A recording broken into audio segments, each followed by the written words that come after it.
এই বন্ধু আয় চালু করে আয়, আরে বড় চালু করে আয়। এই হেনা উঠো উঠো, চালু করে উঠো। গেটটা চালু করে লাগাই দিই।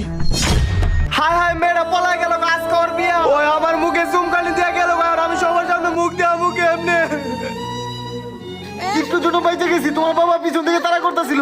বাবা পিছন থেকে দৌড়ে আসতেছে, কি যে করবো আমি কিছু বুঝতে পারতাছি না। আরে ভাবি শুনেন, কান্না করেন না, পলাই আইছেন না, কদিন পরে আঙ্কেল আন্টি এমনি মাইনে নিব। থাকছো না, তুমি কান্না করো না, আমি আছি না, আমি সবকিছু হ্যান্ডেল করে নিব, তুমি কোনো টেনশন করো না। ও ভাবি কান্না করতেছেন কেন? আপনাদের তো ভাগ্য ভালো যে দুইজনে এক হইতে পারছেন। এরকম কয়জনে এক হইতে পারে বলেন ভাবি? আমার কথা শোনো, আমাকে একটু বিশ্বাস করো, আমি সব সামলাই নিব, তোমার কোনো কষ্ট ওই হবে মামা না। চালু চালু করে মাধবপুর স্ট্যান্ডে যান, মাধবপুর স্ট্যান্ডে নামাই দিয়ে। ঠিক আছে ভাই। বন্ধু ভাবির একটু বুঝা।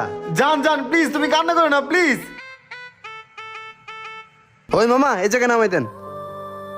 ওই বন্ধু নাম নাম আইসা পড়ছি। এই না, চালু করে নামো নামো নামো। বন্ধু তুই কোনো প্রকার টেনশন নিবি না ভাবিরে নিয়া। বন্ধু আমি এই জায়গায় A to Z সবকিছু ম্যানেজ করে রাখছি। আর এই জায়গায় আঙ্কেল আন্টি কি